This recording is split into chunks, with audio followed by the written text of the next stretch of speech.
Sexta-feira, 26 de junho, você confere no seu Jornal da Rede. Paris proíbe o consumo e venda de bebidas alcoólicas em público por conta da onda de calor extremo. Subiu o número de mortes pelos terremotos na Venezuela. Caixa Econômica Federal começou a pagar um novo lote de valores esquecidos do antigo fundo PIS/PASEP. Tem emprego na cidade de Guarulhos. Começou hoje a tradicional festa nordestina de Suzano.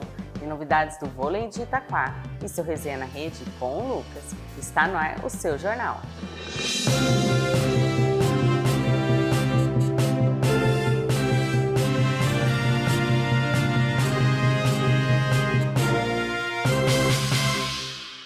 O diretor-geral da Agência Internacional de Energia Atômica, Rafael Grossi, afirmou nesta sexta que o Irã precisará de um sistema de verificação muito avançado após o fim da guerra. O objetivo é garantir que o país não desenvolva armas nucleares. Estados Unidos e Irã seguem negociações para um acordo de paz duradouro. Segundo a agência da ONU, as conversas iniciais sobre as reservas de urânio já começaram, mas o trabalho precisa ser acelerado. Desde os bombardeios de 2025, as informações sobre o material são incertas, porque o governo iraniano bloqueou o acesso de inspetores aos locais atingidos. Vamos falar de Paris. Olha só, a cidade ela proibiu o consumo e a venda de álcool em público a partir do meio-dia de hoje, devido a uma onda de calor extremo.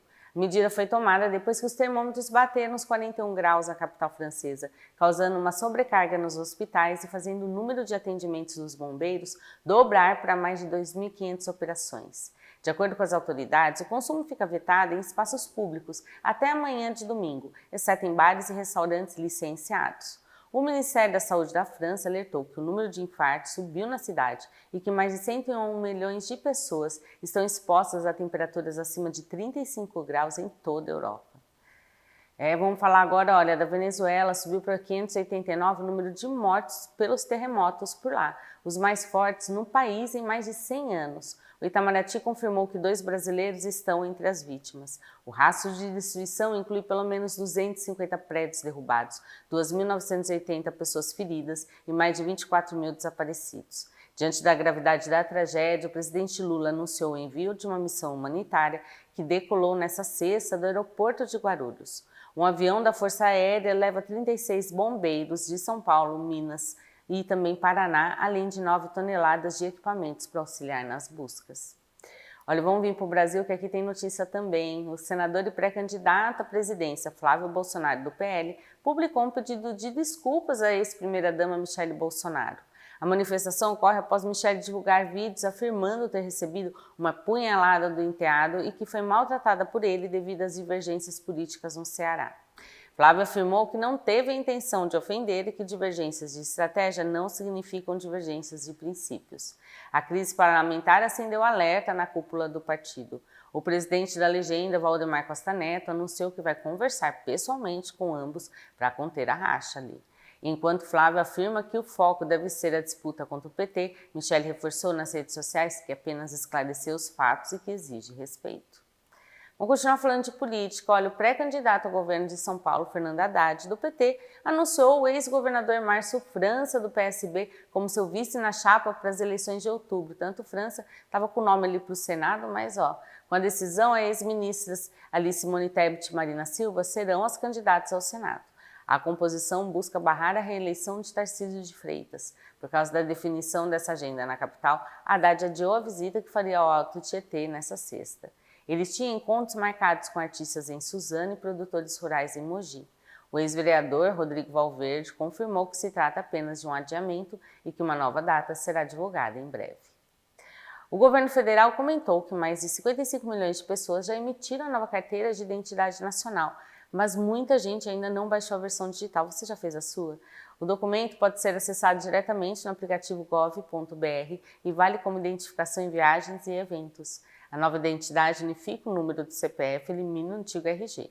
Além disso, o Ministério da Gestão alerta para ações de golpistas e reforça que o governo não solicita dados pessoais e nem cobra taxas pelo WhatsApp, você pode baixar normalmente.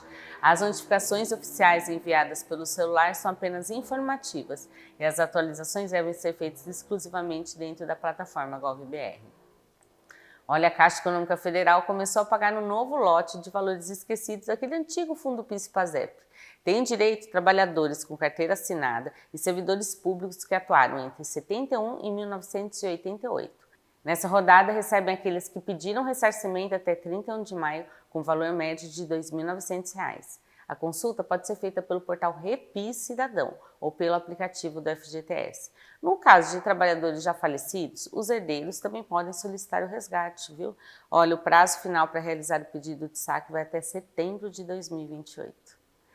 A polícia identificou o corpo de 2 pessoas ali encontradas com sinais de espancamento no bairro Colônia, na zona leste da capital. Vou explicar para vocês. As vítimas são Caroline, mãe do menino que sofreu uma tentativa de sequestro em Guaianazes. Vocês estão lembrados? Eu falei aqui no jornal. E Hamilton, ex-companheiro que foi assim apontado ali como mentor do crime. Olha, o Departamento de Homicídios investiga se o caso se trata de uma execução cometida pelo chamado Tribunal do Crime. De acordo com a investigação, Hamilton planejou o sequestro do próprio enteado no dia 16, mas moradores impediram a ação. Vocês viram nas imagens, né? Um comparsa foi preso e confessou o crime. Vamos ver como é que vai, hein? Vamos vir para o Alto Tietê. Olha, a Polícia Civil prendeu em Guarulhos um homem condenado a 50 anos de prisão que estava foragido da justiça há 6 anos. O criminoso era procurado desde 2020 por roubo a banco, ataque à transportadora de valores e invasões a condomínios. Com ele, os policiais apreenderam 2 fuzis, uma pistola, munição, colete balístico e máscaras. A prisão ocorreu em meio a um balanço positivo na segurança. O estado de São Paulo não registrou nenhum roubo a banco nos primeiros 4 meses de 2026. Esse é o primeiro quadrimestre sem ocorrências nessa modalidade criminosa desde o ano de 2001. Olha. E a Polícia Civil investiga como uma adolescente de 12 anos, aquela moradora de Ferraz de Vasconcelos, conseguiu embarcar sozinha para o Rio de Janeiro. Por quê, gente? Maria Luísa Capetini ficou desaparecida por 4 dias e foi encontrada integralmente bem. Ela falou que conseguiu viajar no terminal rodoviário do Tietê com a ajuda de uma mulher estrangeira que comprou a passagem. O caso revolucionou a fiscalização, já que a lei proíbe o embarque de menores de 16 sem autorização registrada em cartório. Os policiais vão analisar as imagens de câmeras do terminal Tietê e da CPTM para esclarecer as circunstâncias e apurar sobre falha das empresas de transporte, porque no mínimo tinha que averiguar se a moça ali era a mãe da menina, né? A família de Felipe Santos da Silva, de 32 anos, pede ajuda para encontrar o jovem que está desaparecido desde o dia 22 de junho em Suzano. Morador da Vila Monte Sion, ele foi visto pela última vez na residência da família. No dia seguinte, ele não compareceu ao trabalho e não retornou mais. Conforme o boletim de ocorrência, Felipe saiu levando apenas o RG e a chave de casa, deixando o celular e o cartão bancário. Quem tiver qualquer informação sobre o paradeiro do jovem pode acionar a Polícia Militar pelo telefone 190 ou falar direto com a família pelo 93753 5088. Uma mulher em situação de rua de 43 anos foi encontrada morta na manhã dessa quinta no centro de Mogi. Esse é o segundo caso envolvendo a morte de pessoas nessa condição na região central em menos de 24 horas. A Polícia Civil registrou a ocorrência como morte suspeita, já que não havia mais sinais aparentes de violência.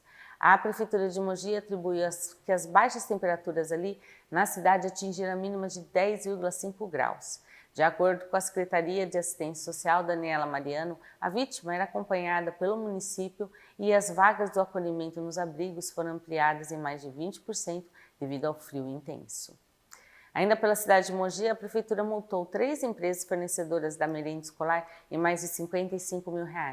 A punição foi aplicada após a fiscalização encontrar alimentos estragados, como macarrão com insetos, mandioca mofada e carne fora dos padrões de qualidade em 2 escolas. De acordo com o procurador-geral do município, Felipe Hermanson, os produtos não chegaram a ser servidos aos alunos. A administração municipal já deixou de comprar dessas empresas, acionou o Ministério Público e registrou um boletim de ocorrência por crime contra as relações de consumo. Um relatório da Fundação SOS Mata Atlântica apontou que a qualidade da água no Rio Tietê passa de boa para ruim no trecho que cruza Mogi das Cruzes. O estudo mostra que o município marca o início de deterioração do rio em direção à Grande São Paulo. Os pesquisadores identificaram alta concentração de matéria orgânica, agrotóxicos e resíduos de 13 tipos de remédios na água. A Prefeitura de Mogi comentou que atualmente trata 63% do esgoto doméstico e busca atualizar o Plano Municipal de Saneamento. Já que a CETESB reforçou que intensificou as fiscalizações e que lançou uma plataforma com inteligência artificial para monitorar as fontes de poluição do rio por satélite. A Defesa Civil de Itaquá interditou 2 imóveis no Jardim Marcelo e outro parcialmente no Marengo, ali após as chuvas dessa semana. As equipes identificaram rachaduras estruturais e sinais de movimentação de terra com risco iminente de deslizamento. As famílias foram retiradas das casas por segurança. Segundo o subsecretário da Defesa Civil, Anderson Marchiori, as áreas de atenção seguem monitoradas de forma preventiva.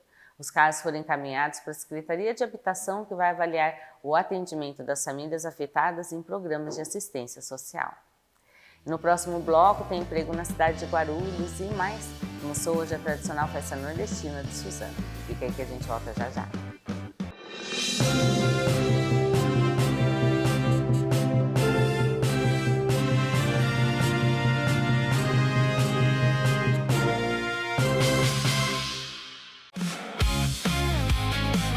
E seja bem-vindo à Toyota. Eu tô aqui em Guarulhos, na Avenida Anielo Pratice. Gente, olha só que tecnologia. Toyota é tecnologia japonesa. Aqui você tem até 10 anos de garantia. Quem é que te oferece 10 anos de garantia? Até 10 anos de garantia? Só quem sabe o que vende pra você, né? E a gente fala de lançamento, 0 km Yaris Cross a partir de 151.990 com IPVA 2026 de presente pra você. E agora a gente mostra Corolla Cross XRE ou XRX Flex, que você pode optar ou pelo IPVA 2026 ou então R$10.000 de bônus na troca. Agora, essa SW4 tá linda. Essa tá com bônus de R$25.000 com o carro na troca. Tem seminovos também aqui para você escolher, todos com garantia, procedência. E dependendo do Toyota seminovo que você compre aqui, você tem até 10 anos de garantia também, tá? No 0 km no seminovo Toyota, tá bom? Agora a gente fala do consórcio Toyota, com as melhores taxas de administração. Aqui você encontra. Comprando acessórios, comprou seu Toyota, comprou acessórios aqui, você tem até R$500 de bônus na compra de acessórios. E anota o endereço, Avenida Anielo Pratice, 350, Jardim Santa Francisca, aqui em Guarulhos. É Toyota, tecnologia japonesa oferecendo o que há de melhor para você.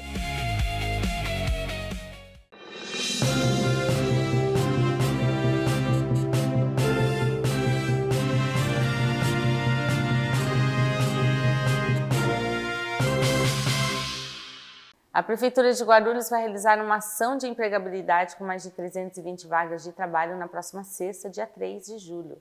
As oportunidades são promovidas pelo Grupo Chama para uma nova unidade no bairro Macedo.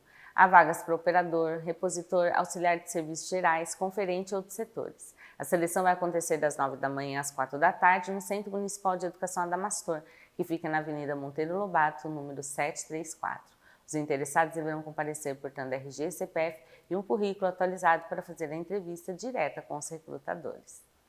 Ainda falando em emprego, o Max Atacadista de Guarulhos vai realizar na próxima quarta, dia 1º de julho, um mutirão de emprego com 30 vagas disponíveis. As oportunidades são para funções de operador de caixa e repositor. As entrevistas serão presenciais na loja, que fica na Rua Carlos Leal Evans, número 252, no Jardim Santa Francisca. A seleção acontece das 9 da manhã ao meio-dia e das 2 da tarde às 6 da noite. O mutirão aceita candidatos com ou sem experiência, além de vagas para pessoas com deficiência e profissionais acima de 60 anos. Os interessados devem comparecer com RG, CPF, carteira de trabalhos em mão para início imediato. Olha, já que a gente está falando por Guarulhos, ali a gente vai falar da Operação Catatralha da cidade, que vai atender o Jardim Santa Lídia e outros 13 bairros nesse final de semana. Os caminhões vão recolher materiais inversíveis, como móveis velhos, colchões e eletrodomésticos. No sábado, a ação passa por bairros como Jardim Marilena e Jardim Santa Rita, e no domingo atende ao Jardim Paraíso, Jardim Acácio e Campo da Paz. Para utilizar o serviço da Prefeitura, os moradores devem colocar os itens na frente de casa até as 9 da manhã no dia da passagem. A administração municipal reforça que a operação não faz recolhimento de entulhos de obra, lixo doméstico e ainda mais mortos, né? Mantendo o foco na cidade, a Prefeitura iniciou uma obra emergencial para conter a erosão na rua Riachão Jacuípe, no bairro ali no Jardim Centenário, na região de Pimentas. As equipes trabalham na construção de um muro de arrimo com blocos de concreto após a instabilidade do solo comprometer parte da calçada e ameaçar a pista. De acordo com a Secretaria de Administração Regional, o problema era antigo e se agravou depois do recapeamento da via. A expectativa é que a parte estrutural da contenção seja finalizada rapidamente, mas a reconstrução completa da calçada só vai começar depois que os períodos da chuva passarem. A formação cultural aberta ao público com o escritor indígena Daniel Munduruku e o povo Uaçu foi adiada para os dias 4 e 18 de julho. A atividade acontece na aldeia Uaçu, na região do Cabuçu, em Guarulhos, mas ela precisou ser postergada devido às fortes chuvas que atingiram o município nesta semana. Ela ia acontecer agora. A programação foi mantida e começa às 9h30 da manhã, com apresentações de canto, danças e rituais sagrados. O evento conta com o apoio da Subsecretaria da Igualdade Racial e as informações sobre as inscrições podem ser obtidas diretamente pelo telefone da organização. Aproveita então. A concessionária Ecovias Leste Paulista avançou com as obras de implantação de novas alças de acesso e de um viaduto na rodovia Ayrton Senna. As intervenções prometem reduzir o tempo de deslocamento em Itaquá. Em alguns trechos, trajetos que hoje são levam 22 quilômetros ali, vão passar para apenas 800 metros. O projeto conta com um investimento de R$ 91 milhões nos quilômetros 36 e 38 da rodovia. Segundo a gerente de engenharia da Ecovias, Fernanda Meirelles, as obras vão beneficiar 60 mil veículos diariamente e a primeira frente de trabalho deve ser entregue em dezembro desse ano. A Prefeitura de Suzano iniciou uma força-tarefa em parceria com a concessionária EDP para retirar fiações irregulares e fios soltos de internet e telefonia em mais de 50 vias. A operação foi definida após um levantamento da Secretaria de Manutenção Urbana, que mapeou os pontos críticos da cidade. Ao todo, 1.000 postes serão inspecionados. Segundo a Prefeitura, a remoção era uma demanda antiga para reduzir a poluição visual e prevenir acidentes. A concessionária reforçou que as empresas de telecomunicação foram notificadas e que os cabos desativados ou sem identificação serão todos cortados. Ainda pela cidade, a tradicional festa nordestina começa nesta sexta, hoje mesmo no Parque Max Heffer, com uma programação repleta de comidas típicas, shows e concursos de quadrilha. O evento, que vai até domingo e tem entrada gratuita, é organizado pelo Instituto Virtudes e arrecada recursos mesmos para os projetos sociais da cidade. A programação abriu hoje às 6h da tarde com uma missa e apresentação de balé infantil. No sábado, o público confere o show de João Gustavo e Alain, além de apresentações de creches e projetos da entidade no domingo. E o cardápio tem pratos tradicionais como baião de dois, acarajé e buchada. Já que a gente está falando de coisa boa, vamos falar do roteiro cultural do Alto Tietê, que traz grandes atrações para esse final de semana com opções pagas e gratuitas. No segmento musical, destaque é o show do cantor gospel Fernandinho, que se apresenta nesta sexta às 9 da noite. Assim que acabar o jornal, você vai para lá no Suzaninho. Para quem busca comédia, o humorista Júnior Soares apresenta seu stand-up hoje às 9 da noite na Casa Haha House, em Mogi. Nos palcos do Teatro do Galpão, Arthur Neto recebe no sábado e no domingo a mostra Sonhos de Mente Vazia, com peças produzidas por alunos da região. Já na área de exposições, a carreta itinerante do Museu Catavento fica na Praça Monsenhor Roque Pinto, em Mogi das Cruzes, e até sábado que vem com oficinas científicas de graça. As prefeituras de Suzano e Santa Isabel decretaram mudanças no expediente das repartições públicas para a próxima segunda. Presta atenção. A medida ocorre em razão do jogo da seleção brasileira na Copa do Mundo, marcado para as 2 da tarde. Em Suzano, as repartições fecham às 11 da manhã. Em Santa Isabel, as portas se fecham 2 horas antes da partida.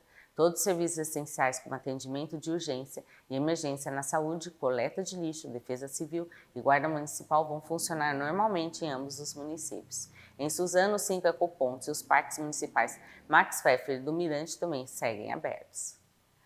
O prefeito de Poá, Saulo Souza, anunciou a ampliação do Programa de Eficiência Energética da cidade em parceria com a concessionária EDP. O projeto contempla a instalação de usinas de energia solar em 5 escolas municipais e a colocação de 600 novas luminárias de LED nos bairros. 2 escolas já receberam sistemas fotovoltaicos. O investimento total da concessionária no município desde o início do ano passado mesmo, supera R$ 2.300.000. De acordo com a Prefeitura, a expectativa é de uma redução de até 90% dos gastos com energia dessas unidades, gerando uma economia anual de mais R$ 100.000. Vamos falar de Arujá? A Prefeitura de lá deu pontapé inicial para a pesquisa censitária das pessoas com deficiência. O objetivo do censo é conhecer detalhadamente esse perfil da população para planejar e aprimorar as políticas públicas de inclusão e acessibilidade também. A participação é rápida e pode ser feita de forma segura pela internet. O formulário online já está disponível no site oficial da Prefeitura de Arujá, reforçando as ações de assistência social e cuidado com as pessoas da cidade. Com a previsão de intensificação do frio para o mês de julho, um pneumologista da Universidade de Mogi esclareceu mitos e verdades sobre as doenças respiratórias de inverno. O médico Gabriel Domingues reforçou que andar descalço no chão frio ou tomar água gelada não causam gripe. Segundo o especialista, o que provoca as infecções são os vírus. Comportamento no inverno, como ficar em ambientes fechados, uso de cobertores guardados por muito tempo, é o que ajuda a proliferar rinites e sinusites. A recomendação é manter a vacinação em dia, lavar as mãos, fazer a higiene nasal com soro fisiológico quando necessário, tá? E deixar os ambientes sempre ventilados. Já que a gente está falando em tempo, o frio vai perdendo força aí e a chuva dá trégua no Alto Tietê nesse final de semana. Depois de dias de temperaturas baixas, o tempo fica um pouquinho mais estável, com elevação gradual dos termômetros. A única chance de instabilidade é hoje à noite, que pode registrar pancadas isoladas. Em Mogi, o sábado inicia com tempo nublado e tempo fresco. À tarde, as temperaturas tendem a subir um pouco. No domingo, o cenário se mantém, mínima de 14 e máxima de 24. Em Guararema, a gente espera a mesma coisa, com mínima de 14 e máxima de 25 graus.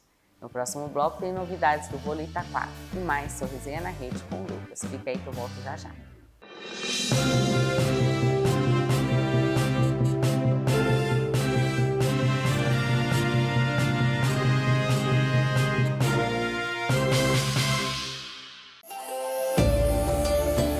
Hoje nós vamos falar de um clássico da culinária japonesa, o sukiyaki. O sukiyaki é um prato tradicional do Japão, muito apreciado em momentos de reunião com a família e amigos. Ele é preparado em uma panela na mesa, com ingredientes cozidos lentamente em um caldo saboroso à base de shoyu, açúcar e saquê. Cada momento traz uma combinação única de sabor e aconchego. E é aqui que entra o diferencial. A Goro traz ingredientes que faz toda a diferença no que realmente importa: o sabor, o momento e a experiência à mesa. Temos nossa linha de massa de peixe que entrega textura única e sabor marcante ao caldo. Tofu, leve e perfeito para absorver o tempero. Moyashi, que traz frescor e equilíbrio. E o agê, que intensifica ainda mais o sabor do sukiyaki. Com hortaliças selecionadas e a qualidade Goro, o seu sukiyaki se torna uma experiência completa e autêntica. Experimente e sinta a diferença no sabor. Goro, qualidade e tradição japonesa na sua mesa, sempre fazendo o melhor para você.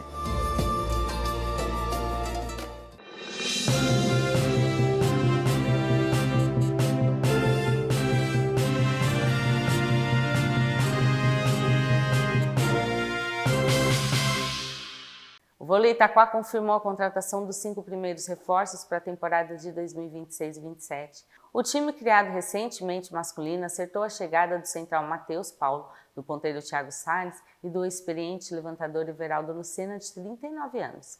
A grande novidade da diretoria é o pacote internacional com a contratação de uma dupla de jogadores iranianos. Chegam ao complexo esportivo o ponteiro Soleil e o oposto Poria, ambos campeões mundiais sub-21. O elenco, que será comandado pelo técnico Reinaldo Barichelli, se apresenta em julho para iniciar os treinos aí para o Campeonato Paulista e para a Superliga C, de olho no acesso para a segunda divisão. Agora tem seu Resenha na Rede. Fala, meus amigos ligados na Rede Alto Tietê, eu sou Lucas Barreiros, está começando mais um Resenha na Rede e hoje a gente volta a falar muito sobre Copa do Mundo, afinal a seleção brasileira está classificada em primeiro lugar do grupo C e enfrentará o Japão no confronto de 16avos, que já acontece nesta segunda-feira, às 14h. Então, muito provavelmente, na semana que vem, o nosso resenha acontece num dia diferente, para a gente poder falar de seleção brasileira, poder falar muito do que é essa fase já de mata-mata. Lembrando, a Copa do Mundo entra agora na sua fase de eliminação, então os jogos da fase de grupos, dessa terceira rodada da fase de grupos, se encerram no sábado, com um ilustre dia de Cristiano Ronaldo de Portugal, dia de Lionel Messi com a Argentina, então teremos muito que acompanhar nesse fim de semana. E aí no domingo já começa o mata-mata. Mas voltando à seleção brasileira, na última quarta-feira o Brasil bateu a Escócia por 3-0 num jogo tranquilo, com 2 gols de Vini Júnior, eram para ter sido 3, mas a arbitragem acabou ali, tirando um.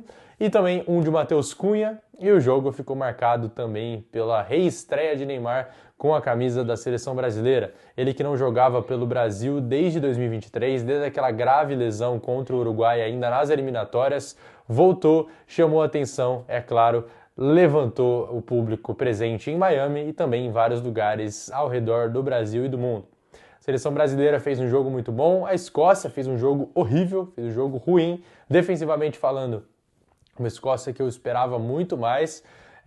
Ofensivamente, já era isso esperado, a Escócia não é um time que cria muito, não é um time que chama tanta atenção, porém, na defesa eu esperava um time mais bem postado, até pela estatura, força dos jogadores, mas felizmente pra gente, felizmente pra eles, foi noite do Brasil em Miami, que não tinha nada a ver com isso, foi pra cima e venceu muito bem.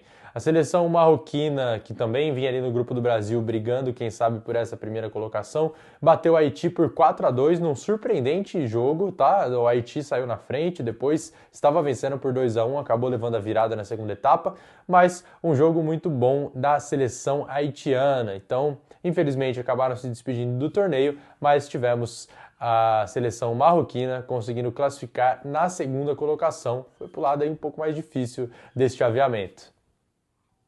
Bom, como destaques aqui nessa semana, além dessa vitória e classificação do Brasil, eu já falei de algumas definições que aconteceram, mas ainda pela segunda rodada, na terça-feira, tivemos Portugal goleando por 5-0, com direito a 2 gols de Cristiano Ronaldo, então o homem chegou para a Copa também, fez aí seu nome, ele que se tornou o primeiro jogador a marcar em 6 Copas do Mundo. O homem absurdo conseguiu aí levar então Portugal mais perto da classificação. Amanhã a gente vai descobrir aí como vai ficar a situação do grupo dos portugueses, mas o Cristiano aí já veio para mostrar que também brigará por essa artilharia, que tem Vinícius Júnior a um golzinho atrás do Messi, empatado com o Mbappé, empatado também com o Erling Haaland. Então temos essa situação acontecendo paralela à briga pelo título, temos muitos nomes de peso brigando pela artilharia. Nessa quarta-feira tivemos vitória também da África do Sul para cima da Coreia do Sul, então a primeira vitória da seleção sul-africana conseguindo se classificar em segundo no grupo do México, tá? O México venceu por 3-0 e avançou. Na quinta-feira tivemos Costa do Marfim confirmando essa vaga na próxima fase com 2-0 sobre o Curaçao, e aí um surpreendente Equador 2, Alemanha 1. Seleção alemã saiu na frente muito rápido, depois tomou um empate e na segunda etapa brilhou a estrela de Gonzalo Plata, que praticamente tirou a bola da mão do Neuer no lance de escanteio. A bola estava vindo, quase que o Neuer foi fazer a defesa. E aí ele chutou a queima-roupa ali, foi muito feliz para conseguir fazer o gol da classificação equatoriana. Tivemos a vitória de Holanda de Memphis Depay por 3-1 para cima da Tunísia e também o empate em 1-1 entre Japão e Suécia. Com esse empate, o Japão ficou em segundo e por isso enfrentará o Brasil. A dúvida, por enquanto, é a respeito de Takefusa Kubo, um dos principais jogadores ofensivos dessa seleção, que sofreu uma pancada ali no primeiro jogo ainda da fase de grupos contra a Holanda, saiu ali com gelo ainda na região, e ficou como dúvida, ficou como desfalque para os jogos da fase de grupos, e agora a gente tem que ver como que ele ficará, como que ele estará para segunda-feira. Agora, destaque negativo, Paraguai 0, Austrália 0, esperávamos que seria um grande jogo, mas de momento estão classificados ambas as seleções, e Turquia 3, Estados Unidos 2, depois dos Estados Unidos parecer que venceria mesmo com o time reserva, Turquia foi para cima e saiu dessa Copa aí com 3 pontos pelo menos. A seleção turca foi a primeira a ser eliminada, já tinha perdido para os Estados Unidos, também perdeu para a seleção da Austrália, melhor, ao contrário, né? Perdeu para a Austrália, perdeu para o Paraguai e agora venceu os Estados Unidos nessa última rodada. Então conseguiu pelo menos os pontinhos de honra. Seleção de Arda Güler, Kenan Yildiz, Hakan Çalhanoğlu, nomes que a gente esperava bastante nessa Copa, mas acabaram decepcionando. E olha só, nos embalos tivemos grandes jogos hoje, mas comentaremos com mais calma na próxima edição do nosso resenha. E o destaque para esse sábado, fica aí por conta de Panamá e Inglaterra, também Croácia e Gana, Colômbia e Portugal, e aí, é claro, Jordânia e Argentina. Não por ser um grande jogo, mas por muito provavelmente ter Lionel Messi em campo. E aí, na segunda rodada, já começa no domingo, tá bom? No domingo teremos às 4 da tarde África do Sul e Canadá. Na segunda-feira, dos jogos já definidos. Temos Brasil e Japão às 2 da tarde e a Alemanha entrará em campo às 5h30 da tarde, esperando ali ainda a definição de quem enfrentará. E também na segunda, às 10 da noite, teremos Holanda e Marrocos por 16avos de final. Então, na próxima edição do Seu Resenha, eu volto com muitas atualizações aqui para vocês. E é claro, vocês conferem todos os detalhes da programação da Rede Auto Tietê. Na corrida pela artilharia, também na corrida pelo título, você confere tudo aqui com a gente. Então, forte abraço, te espero na semana que vem. Até mais!